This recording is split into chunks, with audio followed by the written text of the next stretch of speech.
आप सभी का न्यूज इंडिया पर। मैं हूं आपके साथ नीतू गुप्ता। उत्तराखंड की बुलेटिन की शुरुआत करेंगे और सबसे पहले बात करेंगे एसएससी पेपर लीक मामले की। जी हां, एसएससी पेपर लीक मामले में एसटीएफ की लगातार छापेमारी जारी है। छापेमारी के दौरान पेपर लीक मामले नेटवर्क से जुड़े मास्टरमाइंड महेंद्र चौहान को काशीपुर से एसटीएफ ने गिरफ्तार कर लिया। आपको बता दें कि अब तक इस पूरे मामले में कुल 12 लोगों की गिरफ्तारियां हो चुकी हैं। वहीं इस मामले पर उत्तराखंड के मुख्यमंत्री पुष्कर सिंह धामी का बयान भी सामने आया है। मुख्यमंत्री ने कहा है कि जब तक इस मामले से जुड़े आखिरी तार तक नहीं पहुंच जाते तब तक कार्रवाई यूं ही जारी रहेगी। मुख्यमंत्री पुष्कर सिंह धामी ने भ्रष्टाचार और घोटाले में शामिल लोगों के खिलाफ अधिकारियों को सख्त हिदायत दी है।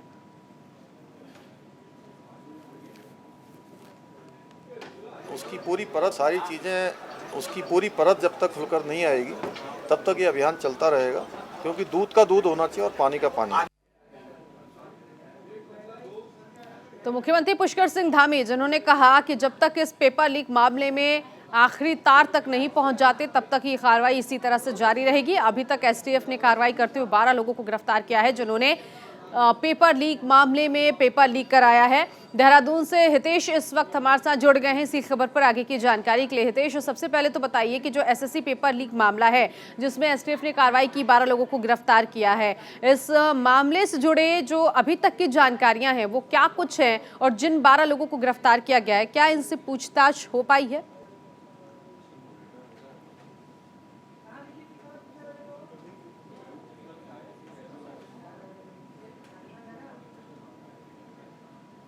हितेश तक आवाज नहीं पहुंच पा रही फिलहाल। मास्टरमाइंड महेंद्र चौहान को काशीपुर से गिरफ्तार किया गया है और सीएम पुष्कर सिंह धामी ने सख्त लहजे में कह दिया है, तमाम अधिकारियों को हिदायत दे दी है कि इस पूरे मामले में सख्त कार्रवाई होनी चाहिए और कोई भी बच ना पाए। इसीलिए कार्रवाई तब तक जारी रहेगी तब तक जब तक आखिरी तार जो है इस मामले में जो है उसे गिरफ्तार ना कर लिया जाए, उस तक पहुंच ना पाए, तब तक ये कार्रवाई जारी रहेगी। हितेश हमारे साथ एक बार फिर से जुड़ गए इसी खबर पर आगे की जानकारी के लिए। हितेश, जिस तरह से ये पेपर लीक मामला सामने आया, 12 लोगों की गिरफ्तारी हुई है, इनसे पूछताछ शुरू हो चुकी है, कहां से इनकी गिरफ्तारी हो पाई है? क्योंकि मास्टरमाइंड तो काशीपुर से गिरफ्तार, लेकिन बाकी लोगों की गिरफ्तारियां कहां से हुई है, क्या जानकारी आप तक पहुंची है?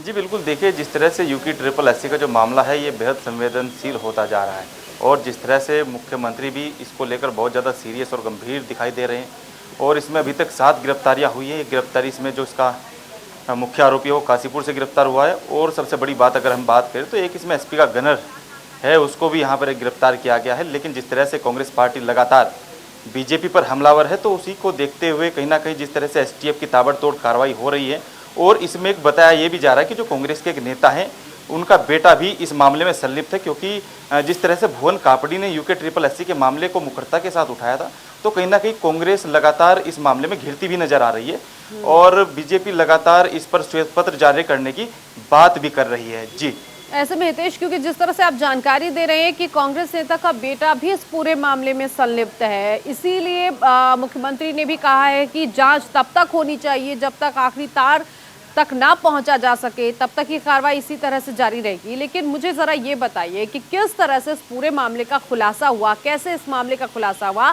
जिसके बाद 12 लोगों की गिरफ्तारी हो पाई है?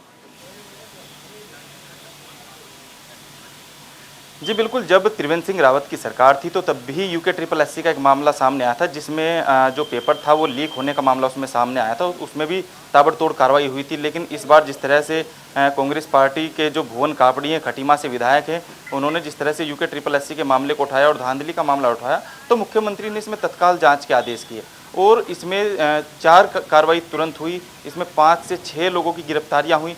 उसके बाद में लगातार इसमें ताबड़तोड़ कार्रवाई भी की जा रही है और जिस तरह से इसमें भुवन कापड़ी ने आरोप लगाए और लगातार एक नेता हैं उनके जो बेटे हैं गौरव नेगी जी, उसमें इसकी संलिप्तता नजर आ रही है। पुलिस लगातार एसटीएफ जो है ठीक है, चलिए जांच चल रही है, एसटीएफ इस पूरे मामले की जांच कर रही है और अब देखना ये कि कौन कौन इस पेपर लीक मामले में शामिल आगे जो है उन तक एसटीएफ कैसे पहुंच पाती है। हालांकि अभी 12 गिरफ्तारी हुई है, लेकिन आशंका जाहिर की जा रही है कि कुछ और गिरफ्तारियां हो सकती है। देश आप बने रहिएगा, एक बार फिर से लौटेंगे आपके पास।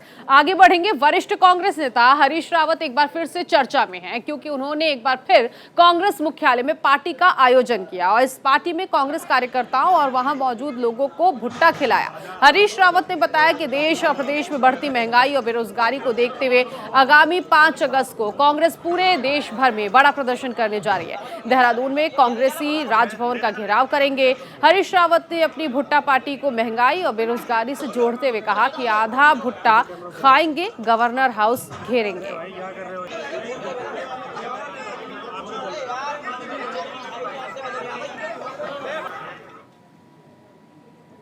5 तारीख को कांग्रेस हल्ला बोल कर रही है, राजभवन घेरेगी, दिल्ली में प्रधानमंत्री का घर घेरेगी और जिलाधिकारियों के आवास घेरेगी, न जिलाधिकारियों के कार्यालय घेरेगी।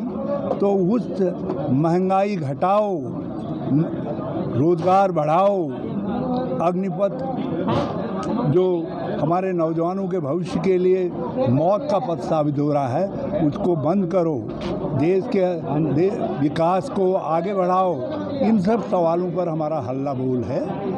तो आज इस नारे के साथ कि आधा भुट्टा खाएंगे और गवर्नर हाउस घेरेंगे, इसलिए ये सब। उधर उत्तराखंड के बीजेपी संगठन में जल्द फेरबदल हो सकता है, क्योंकि प्रदेश के मंत्रिमंडल में 3 कुर्सियां खाली हैं, जिसको लेकर कई विधायक उम्मीद लगाए बैठे हैं। सीएम पुष्कर सिंह धामी की कैबिनेट में उन्हें जगह मिल सकती है या नहीं। बीजेपी प्रदेश अध्यक्ष महेंद्र भट्ट ने इसको लेकर बयान भी दिया। उन्होंने कहा कि जो भी योग्य होगा उन्हें जिम्मेदारी सौंपी जाएगी। देखिए, जो होने योग्य वो सब होगा और अच्छा होगा, आपको बताया जाएगा। बीजेपी जल्द फेरबदल कर सकती है। 3 कुर्सियां इस वक्त मंत्रियों की खाली है। हितेश इस वक्त हमारे साथ जुड़े हुए हैं। कौन कौन सा पद खाली है हितेश, और क्या नामों पर अभी तक कयास चल रहे हैं? क्या कोई नाम भी सामने आ रहा है इन पदों के लिए? जी बिल्कुल, देखिए जिस तरह से मदन कौशिक प्रदेश अध्यक्ष पर बने हुए थे, उनकी छुट्टी हो गई है और महेंद्र भट्ट को कहीं ना कहीं जिस तरह से प्रदेश अध्यक्ष की कमान सौंपी है, और अब कयास ये भी लगाए जा रहे हैं कि जो धामी कैबिनेट में 3 पद खाली हैं मंत्रियों के, उनमें से 2 पदों पर अभी किसी मंत्रियों को रखा जा सकता है, नियुक्ति मिल सकती है। और उनमें एक बड़ा नाम है दिलीप रावत, जो कि हरक सिंह रावत की जो बहू है अनुकृति गुसाई, उनको हराने का काम लैंस डाउन से उन्होंने किया था। तो उनका जो नाम है वो जोरों पर है और लगातार कयास ये भी लगाए जा रहे हैं कि जल्द ही दिलीप रावत को मंत्रिमंडल में जगह दी जा सकती है। जी, ऐसे में जो ये फेरबदल कैबिनेट का विस्तार हम देखेंगे आने वाले वक्त में, क्या समझे, क्या इसके पीछे एक ये भी वजह हो सकती है, क्योंकि लोकसभा चुनाव है, जिस लोकसभा चुनाव को लेकर एक तरफ से उत्तराखंड बीजेपी की ये तैयारी, और कहा जा सकता है कि इस बड़ी तैयारी का असर लोकसभा चुनाव को लेकर भी होगा उत्तराखंड में। क्या ये भी एक वजह हो सकती है इस फेरबदल को लेकर? जी बिल्कुल, यही वजह है कि जिस तरह से धामी सरकार अपने क्रियाकलाप और कार्यक्रम को लेकर लगातार लगी रहती है, लगातार विभिन्न योजनाओं पर धामी सरकार काम भी कर रही है। अगर हम लोकसभा चुनाव की बात करें तो लोकसभा चुनाव को लेकर धामी के जो कैबिनेट के जो मंत्री हैं वो अभी भी 3 पद जिस तरह से खाली है उनको भरने में लगे हुए हैं, और वे 3 नाम कौन होंगे उस पर अभी विचार नहीं हुआ है। हालांकि जिस तरह से लोकसभा चुनाव के लिए ताबड़तोड़ तैयारियां, रोड मैप संगठन तैयार कर रहा है, उसको लेकर भी ये चीजें अहम मानी जा रही है। ठीक है हितेश, आप बने रहिएगा, एक बार फिर से लौटेंगे आपके पास, आगे की खबर पर आपसे जानकारी लेंगे। उधर वरिष्ठ कांग्रेस नेता हरीश रावत एक बार फिर से चर्चा में आ चुके हैं, क्योंकि उन्होंने कांग्रेस मुख्यालय में पार्टी का आयोजन किया और इस पार्टी के जरिए उन्होंने सीधे सीधे बीजेपी पर निशाना साधा है। यूं कहा जाए कि भुट्टा पार्टी के जरिए उन्होंने राजनीति सेकने की कोशिश की है। कांग्रेस कार्यकर्ता और वहां मौजूद लोग इस भुट्टा पार्टी में शामिल रहे, और इसके साथ ही साथ आपको बता दें कि इसके जरिए बीजेपी पर लगातार निशाना जो है हरीश हरीश रावत की तरफ से साधा जा रहा है। उधर रुड़की से खबर मिल रही है कि विश्व हिंदू परिषद के पूर्व जिला अध्यक्ष विकास शर्मा ने अपने समर्थकों के साथ आम आदमी पार्टी की सदस्यता ग्रहण की है। प्रदेश प्रभारी दिनेश मोहनिया और अन्य पदाधिकारियों ने पार्टी में आए लोगों का स्वागत किया। प्रदेश प्रभारी दिनेश मोहनिया ने कहा कि जनता की अपेक्षा को पूरा करने के लिए आम आदमी पार्टी हर संभव प्रयास करेगी। आम आदमी को शिक्षा, स्वास्थ्य, पानी और बिजली की मांग वो करता है, लेकिन यहाँ की सरकार ये मूलभूत सुविधाओं को उपलब्ध नहीं करा पाती है। उन्होंने ये भी कहा कि प्रदेश में स्वास्थ्य सुविधाओं की स्थायी बदतर हालत हो चुकी है। दिल्ली में स्वास्थ्य सुविधाओं का लाभ लोग ले रहे हैं।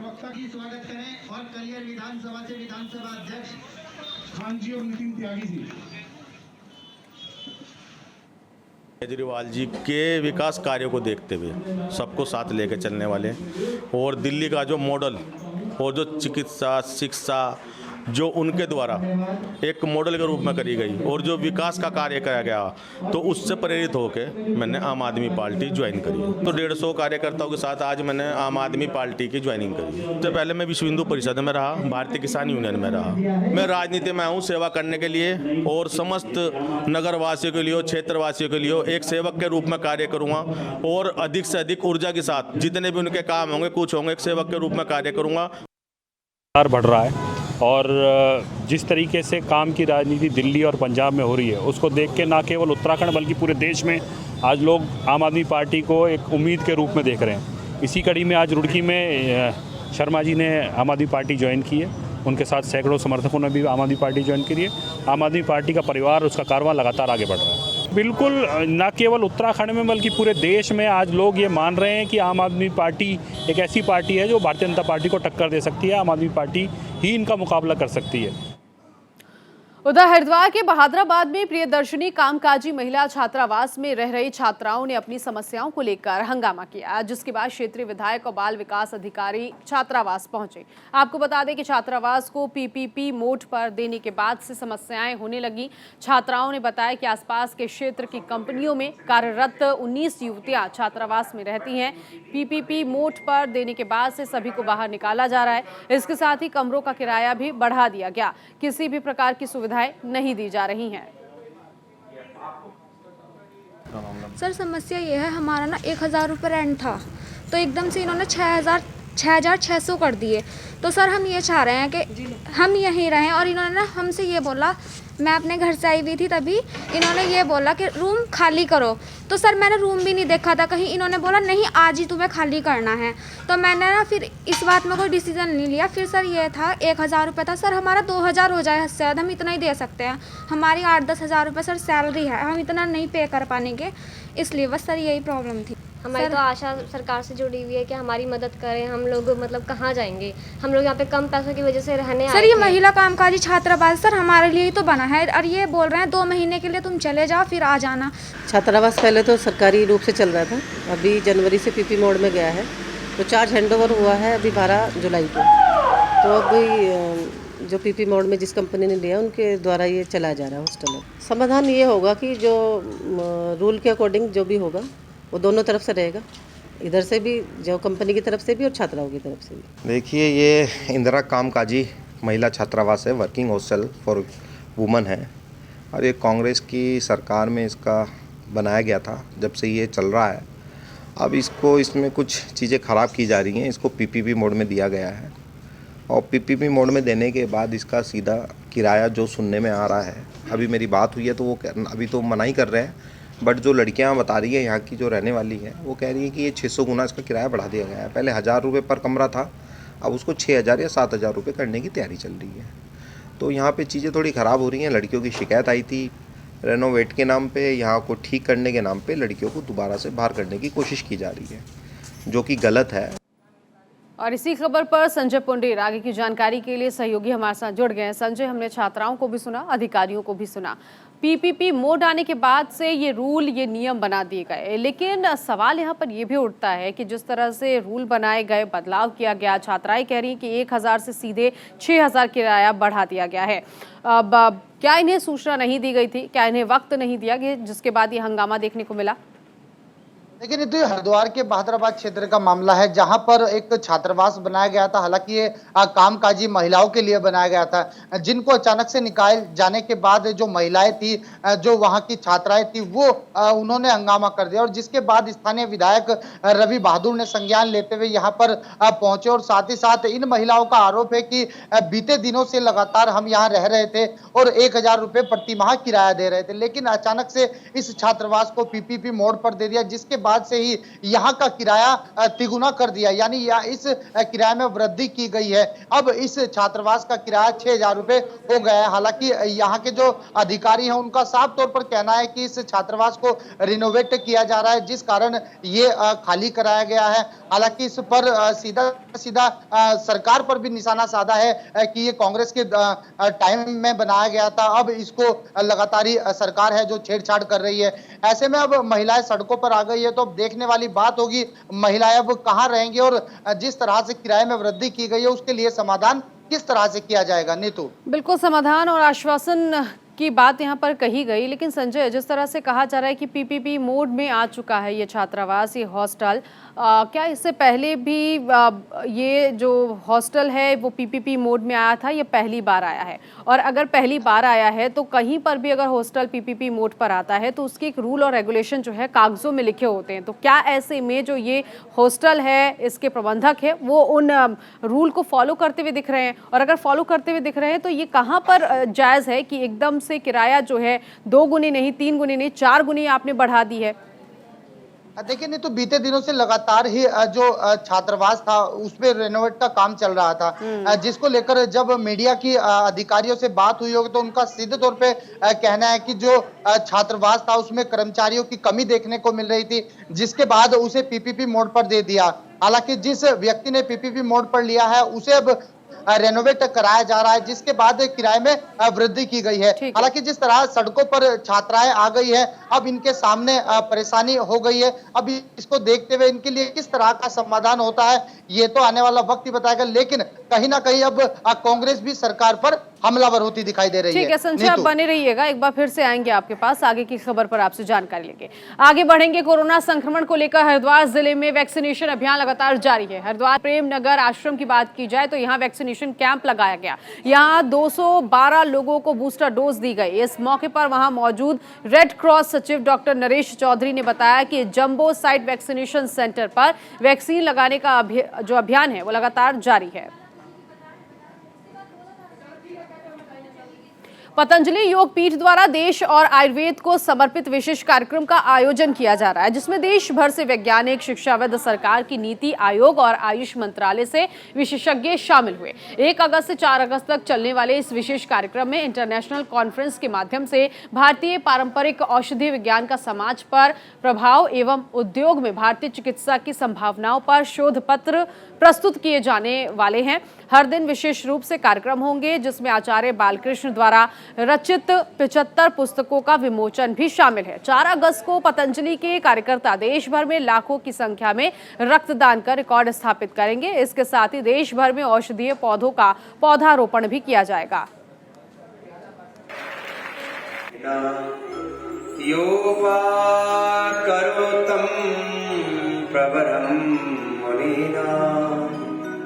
पतंजलिं प्राञ्जलिरातोऽस्मि। ॐ शान्ति शान्ति। खानपुर विकासखंड के चंदपुरी खुर्द गांव में लंबे समय से सफाई व्यवस्था नहीं होने की वजह से ग्रामीण काफी परेशान है। चंदपुरी खुर्द गांव में लंबे समय से सफाई व्यवस्था और गांव के गंदे पानी की निकासी नहीं होने की वजह से गांव की नालियां बंद हो चुकी हैं, जिसकी वजह से रास्तों में जलभराव और कीचड़ हो रहा है, जिससे लोगों को रास्तों से निकलने में भारी परेशानियों का सामना करना पड़ रहा है।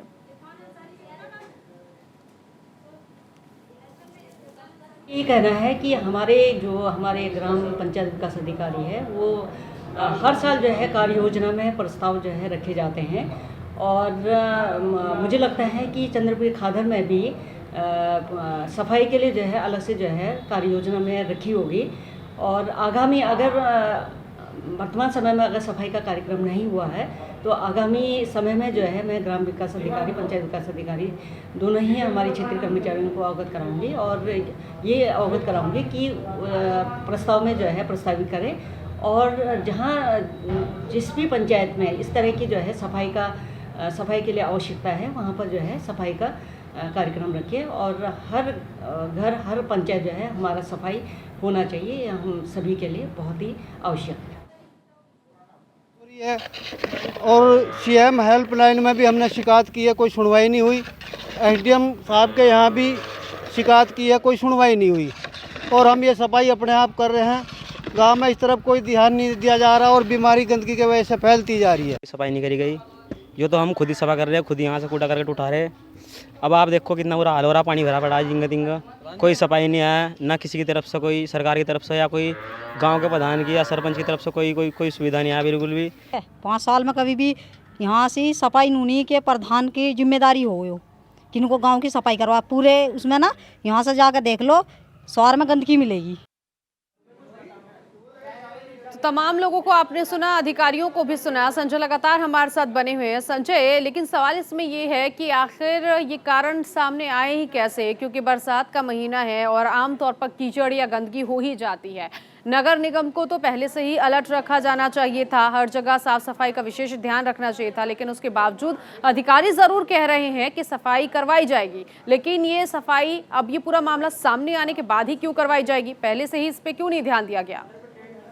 देखिए, नहीं तो आपको बता दें, हरिद्वार के लक्सर क्षेत्र के चंद्रपुरी का मामला है, जहां बीते दिनों से लगातार ही ग्रामवासी अधिकारियों से गुहार लगा रहे हैं कि यहां पर जो सफाई व्यवस्था है उसे किया जाए, लेकिन जो अधिकारी है वो सुनने का नाम नहीं लेते हैं। ऐसे में जो स्थानीय लोग हैं, ग्रामवासी हैं, वो खुद ही अपने सर पर कूड़ा को ढो रहे हैं। तो कहा जा सकता है कि जो लोग हैं वो काफी परेशान है। हालांकि गंदगी के चलते लोग बीमारियों से भी जूझ रहे हैं। ऐसे में अब अधिकारी कह रहे हैं कि जल्दी यहाँ पर सफाई की जाएगी, लेकिन जब हम देखते हैं कि बरसात होती है तो बरसात के दौर में सड़कों पर जल भरा हो जाता है। हालांकि इतना ही नहीं, जो सड़कें होती है वो तालाब में तब्दील हो जाती है और उसका सीधा असर है कि जो नालियां हैं वो पूरी तरह चौक हुई है। तो कहा जा सकता है कि जो अधिकारी हैं वो पूरी तरह यहाँ पर हाथ धरे बैठे हैं। तो ऐसे में लगातार अब अधिकारी किस तरह से कार्य करते हैं ये तो आने वाला वक्त ही बताएगा, लेकिन अब देखते हैं कि किस तरह से आगे की रणनीति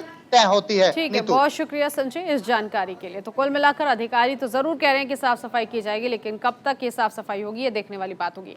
आगे बढ़ेंगे। ऋषिकेश कर्णप्रयाग रेलवे परियोजना के अंतर्गत सिवाई में बन रही निर्माणाधीन रेलवे टनल के बाहर बनी दीवार जमीन धंसने से क्षतिग्रस्त हो गई। इसके साथ ही टनल के ऊपर से गुजरने वाली कर्णप्रयाग सिवाई मोटर मार्ग लगभग 15 मीटर धंसने की वजह से पूर्ण रूप से बंद है, जिसके चलते 13 गांवों का संपर्क टूट चुका है।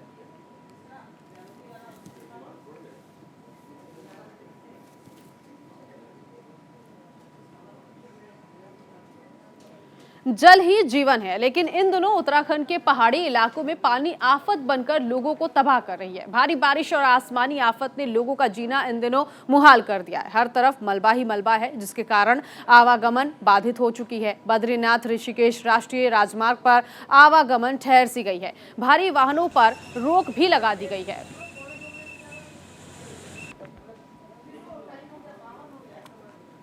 लगातार जनपद चमोली में पिछले 3 दिनों से बारिश हो रही है और बारिश के साथ साथ जो है, चाहे लामबगड़ हो आपका, चाहे कचरा नाला हो, या आप कर्णप्रयाग की बात करें या आप गौचर की बात करें, तो लगातार जो है बद्रीनाथ नेशनल हाईवे जो है लगातार जो है यहाँ पे बंद दिखा। और इसको लेकर जो है जनपद चमोली का पुलिस प्रशासन हो चाहे स्थानीय प्रशासन हो, लगातार यहाँ पे कोशिश कर रहा है। कचरा नाला की अगर बात करें तो पिछले दिनों यहाँ पे जो है लंबे समय तक जो 3 दिन के बाद इसको खोला गया। हालांकि लगातार जो है जनपद चमोली का प्रशासन जो है बरसात को लेकर अलर्ट मोड पे हमको देखने को मिला, लेकिन कभी कभी जब ऐसी आंधी या ऐसी ओलावृष्टि हो जाती है तो उसमें भी प्रशासन को दिक्कतों का सामना करना पड़ता है। तो कहीं ना कहीं जो कचरा नाला से लेकर आपका जो है पागल नाला से लेकर और बद्रीनाथ रूट जो है लगातार जो है आए दिन बंद हो रहा है। तो इसको लेकर जनपद चमोली का प्रशासन जो है मुस्तैदी से खोलने का काम यहाँ पे कर रहा है। हालांकि ग्रामीण इलाकों की अगर बात करी जाए तो ग्रामीण इलाकों की अभी कई सड़कें, 100 से अधिक सड़कें जो है जनपद चमोली की बंद हैं। गौचर से लेकर कर्णप्रयाग तक का जो मार्ग है वो अभी खोल दिया गया है और जोशीमठ और पीपल कोटी तक का मार्ग भी यातायात के लिए सुचारू कर दिया गया है। हालांकि पोखरी वाले रूट की अगर हम बात करें तो पोखरी वाला रूट जो अभी तक भी बंद है और लगातार जो है कर्णप्रयाग हो गया, गौचर हो गया या आपका जो है गैरसैंण वाला रोड या ग्वालदम वाला रोड जो है इसको खोलने का पूरा प्रयास किया जा रहा है। हालांकि मौसम विभाग का जो येलो अलर्ट और ऑरेंज अलर्ट जो है 2 अगस्त तक का था, उसका सीधा असर जो है जनपद चमोली में भी देखने को मिला। Pushkar Singh Negi, news India, Chamoli. और इसी के साथ उत्तराखंड की खबरों में अभी के लिए बस इतना ही। बाकी की तमाम खबरों के लिए आप बने रहिए न्यूज़ इंडिया के साथ। नमस्कार।